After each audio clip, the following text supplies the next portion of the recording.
So it's been over a year since I became a neuro nurse, and coming from a background like mine with little to no experience in working on a neuro ward, it was a huge change for me. It was different, it was challenging, and I learned so many things so far. So these are the 5 things I have learned so far working on a neuro ward.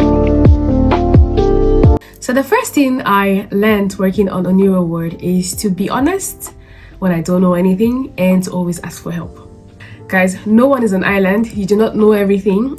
Even nurses with 5 years, 10 years experience, there are also some aspects of neuro nursing that are new to them, are quite confusing, and every day people are coming with new disease processes, new treatments, new conditions that need to be treated. So everyone is learning. Be honest if you don't know something. Ask for help. No one is going to look down on you and say, oh my gosh, she's just a new graduate nurse, or she's just a newly qualified nurse with 1 year or 2 year experience, and they will not help you. No, people here are actually very nice and very accommodating. If you have questions, just ask.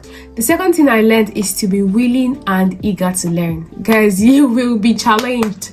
If you've not had any experience working on a neuro ward and this is like a first time thing for you and you start working, you will be challenged because there are so many things that you do not know.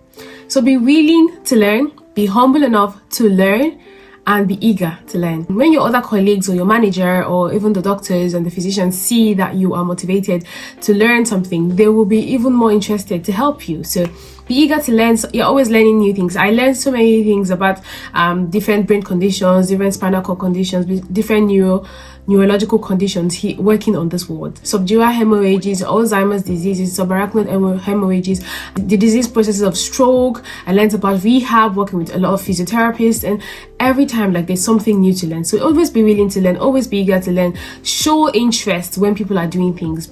The third thing I've learned so far is to challenge myself. Oh my god, guys, the amount of risks I've taken on this world in this job is like, sometimes it blows my mind. I come back home and I'm like, did I just do that? Because if you do not challenge yourself, you're never gonna learn. Get out of your comfort zone, get out of your box, get out of your head. You actually can do more than you give yourself credit for. Remember when I started working on this word, there's so many procedures that I have learned, but I've never actually done it on a patient. So I was quite timid to try them out. So here they would give you the opportunity, obviously with supervision, to do these procedures and learn. So guys, challenge yourself. Do not say, oh, I've never done it before, so I don't want to do it. No, I would never say that. There has never been a time I've been working on this word that I will tell somebody that I don't know how to do something. If I don't know how to do it, we're going to learn it together. The best thing I can do is call a senior there and say, okay, so I've never done this and I need supervision when I'm doing it. And then they stay and they see that you're eager to learn actually, and they stay there and they say, okay, no, you're doing it this way, you need to do it this way, blah, blah, blah. And you learn. So challenge yourself. That's the only way you will learn. Honestly, I've just worked on this word for 14 months and the amount of things I have learned so far, it's actually fascinating. Sometimes it blows my mind how much I have gained experience just working for 14 months on this word. So guys, challenge yourself, get out of your comfort zone, get out of your head, get out of your box and try things. So the fourth thing I will say I've learned, which kind of gels with the last point, is that practice makes perfect. After you challenge yourself and you get out of your comfort zone, the more you do that procedure, the more you do that thing, the more you perfect it.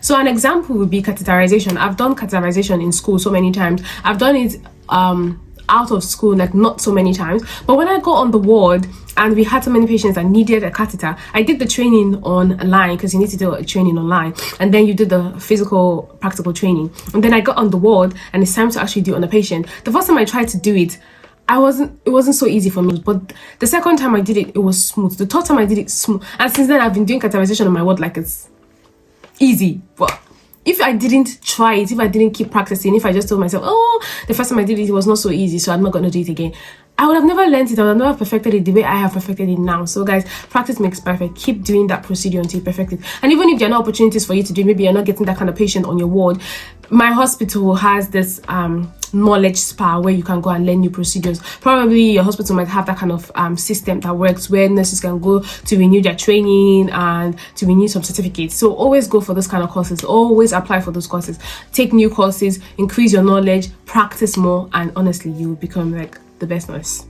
And the last thing I would say is to prioritize your patients. What I mean by that is every patient is different. The trends and the patterns of one patient is definitely different from the trend and patterns of another patient.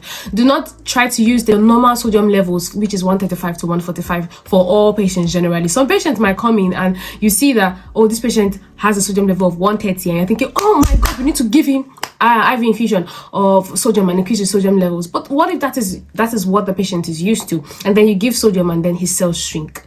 So you want to check the patient's trends and know, okay, this patient usually is on this range, is usually on 130, so that's normal for this patient. Another patient might have something higher. So guys, look at your trends, look at your patterns, know your patients individually. Don't just use a blanket treatment for all your patients. Every patient is different, and treat them as such. As new graduate nurses, if it is your intention to work in neuro nursing, I definitely encourage you to. It's a very, very hard and challenging world, I'm not gonna lie. You're learning every day.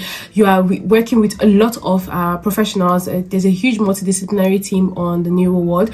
The physicians, the dietitians, the nutritionists, the pharmacists, the physiotherapists, the occupational therapists. We're so many, the nurses working together, the HCAs also working together as a team to make sure the patient is better. So it's just beautiful to see that teamwork, but it's also very, very challenging. You would learn a lot if you push yourself, if you put yourself in those kind of situations where you give yourself the opportunity to challenge yourself and learn. So go out and succeed. Alright, thank you for watching this video. Please don't forget to like, comment and subscribe, and I'll see you in my next video. Bye guys.